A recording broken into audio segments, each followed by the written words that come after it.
বৃষ্টি পড়বে আর বাঙালি খিচুড়ি খাবে না, তাই কখনো হয়? তো দেখো, আমি যখন অফিস থেকে বাড়ি ফিরছিলাম, এয়ারপোর্টের এরিয়াটাতে জলটা ঠিক এরকম জমেছিল। জানি না কেন, আমি এখানে বিগত 7-8 বছর ধরে চাকরি করছি, এই একই অবস্থা দেখছি যে বৃষ্টি হলে এরকম হয়। ভাবো, একটা এয়ারপোর্টের মতন জায়গায় যেখানে কিনা নাকি এত জল জমে। যাই হোক, কথা বাড়িয়ে লাভ নেই, এ তো দেখে আসছি, আর জানিও না এর কোনো বদল হবে কিনা। তো এই জল ঠেঙিয়ে চলে আসলাম বাড়িতে, আর বাড়িতে এসে ভাবছিলাম আজ বানাবো খিচুড়ি। তো ফার্স্টে আমি গোবিন্দভোগ চালটাকে খুব ভালোভাবে ধুয়ে এরকম ভাবে জলে ভিজিয়ে রাখলাম, আর এদিকে এই সোনা মুগের ডালটাকে আমি ফার্স্টে ভালো করে ভেজে নেব।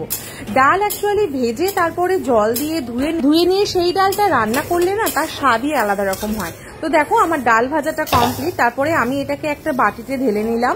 তারপরে এর মধ্যে আমি দিয়ে দিলাম হচ্ছে ঠান্ডা জল 1 কাপ মতন। ভালো করে জলটা দিয়ে আমি কষতে কষতে জলটাকে ধুয়ে জলটাকে আমি ফেলে দিলাম। তারপরে আমি মোটামুটি 2 বার মতন ডালটাকে ভালো করে ধুয়ে ফেলে দিয়েছি। আর এদিকে দেখো, বৃষ্টি তো পড়েই যাচ্ছে, সেই বিগত কালকের থেকে টানা বৃষ্টি হচ্ছে। যাই হোক, আমি ফার্স্টে এই একটা এরকম ডেচকি নিয়েছিলাম যাতে আজকে আমি খিচুড়িটা করব।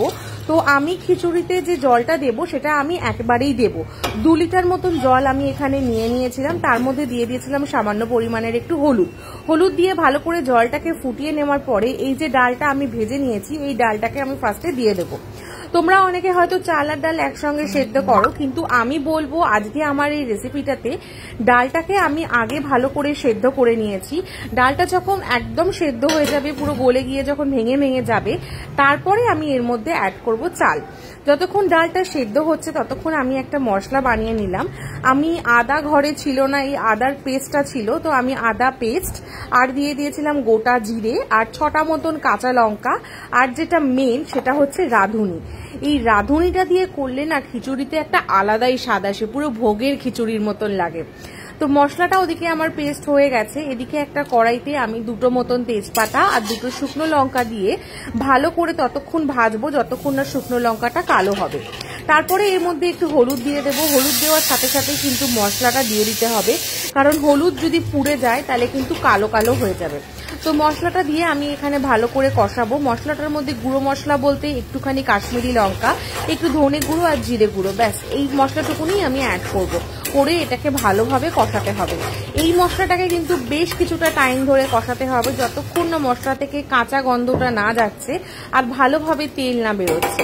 এদিকে দেখো, আমার ডালটা সেদ্ধ হয়ে গেছে। এবার আমি এর মধ্যে চালটা আমি অ্যাড করে দিলাম, যে চালটা আগে থেকে ধুয়ে রেখেছিলাম। আমি এখানে 200 মতন চাল নিয়েছিলাম আর 110-15 গ্রামের মতন ডাল ছিল। তো দেখো, ভালো করে এখানে চাল আর ডালটা খুব সুন্দরভাবে বয়েল হতে শুরু করে দিয়েছে। এবার আমি এদিকে যে মশলাটাকে ভাজছিলাম সেই মশলাটা আমার রেডি। এটাকে আমি দিয়ে দেব এই ডালের মধ্যে। এই চাল আর ডালের মধ্যে এই মশলাটা দেওয়ার পরে যে কালারটা আসবে, তোমরা দেখো শুধু কত সুন্দর কালার এসেছিল।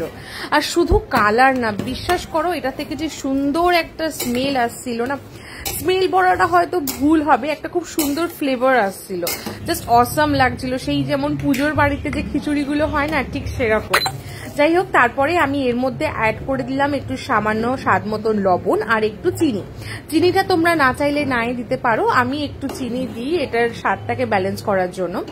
আর দেখো, এদিকে আমি একটা ছোট্ট মতন হাতায় আমি নিয়েছিলাম ঘিটাকে আমি একটুখানি ভালো করে ফুটিয়ে নেব। ভালো করে মানে ফুটানো মানে একটু গরম করে নেব, দিয়ে গরম করার পরে ঘিটা আমি ওর খিচুড়ির ওপর থেকে ছড়িয়ে দেব।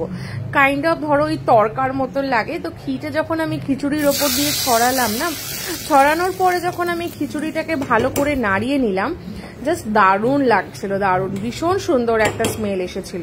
আর সত্যি বলতে জানো তো, মানে খিচুড়ি গরম গরম খিচুড়ি খেতে যতটা না ভালো লাগে, আমার তার থেকে কিন্তু বাসি খিচুড়ি খেতে সব থেকে বেশি মজা লাগে। জানি না তোমাদের বাসি খিচুড়ি কেমন লাগে, আমার তো চরম লাগে। তো শুধু তো খিচুড়ি দিয়ে তো হয় না, তো ঘরে যেহেতু আলু ছিল না, ভেবেছিলাম আলু ভাজা করব। তো আমি দেখলাম ফ্রিজে ডিম আছে, তো আমি ডিম ভাজাই করে নিলাম। তো এখানে দেখো 2টো ডিম ফাটিয়ে নিলাম, নিয়ে পেঁয়াজ কুচি, লঙ্কা কুচিয়ে পরিমাণ মতো লবণ দিয়ে আমি ডিমটাকে ভাজা করে নিলাম। জানো তো একটা সময় ছিল, আজ থেকে প্রায় 5-6 বছর আগে, আমি কিছু রান্না করতেই জানতাম না। আজকে ডিমটা ভাজতে গিয়ে তাই আমার হঠাৎ ভাবছিলাম যে আগে আমি একটা ডিমও ভাজতে জানতাম না, ডিমটা ভাজতে গিয়ে পুরো পুড়িয়ে কালো করে পুরো রবারের মতন করে ফেলতাম। আর আজ সেখানে আমি কিনা এত রান্না শিখে গেছি। দেখো এখানে এনেছিলাম আমি সাবুর পাঁপড়। এই খিচুড়ি দিয়ে সাবুর পাঁপড় খেতে না চরম লাগে। সাবুর পাঁপড়, তারপরে ওই যে কালারিং পাঁপড়গুলো হয় না, জাস্ট দারুণ লাগে। তো আমি পাঁপড়গুলোকে ভেজে নিলাম। তো চলো এবার খাওয়ার পালা। খিদে তো চরম পেয়ে গেছিল। তো দেখো খিচুড়ি আর এদিকে ডিম ভাজা আর এদিকে পাঁপড় নিয়ে নিয়েছিলাম। খিচুড়িটা দেখে তোমরা নিশ্চয়ই বুঝতেই পারছো খিচুড়িটা কত সুন্দর স্বাদ হয়েছিল। বিশ্বাস করো, জাস্ট অসাম হয়েছিল। তোমরা কখনো এরকম ভাবে খিচুড়ি বানিয়ে দেখো। খিচুড়িটা এত সুন্দর ভোগের খিচুড়ির মতন লাগবে না, মানে খিচুড়িতে মশলা বলতে কিছুই ছিল না, শুধু ধনে গুঁড়ো, জিরে গুঁড়ো আর একটু কাশ্মীরি লঙ্কা, আর দিয়েছিলাম একটু অল্প মতো ঘি, ব্যাস, আর কিছুই দিইনি। আজকে আমি বৃষ্টির দিনে আমি আমার লাঞ্চটাকে উপভোগ করি। আর তোমরা কিন্তু জানাতে ভুলো না ভিডিওটা কেমন লাগলো। টাটা ততক্ষণে।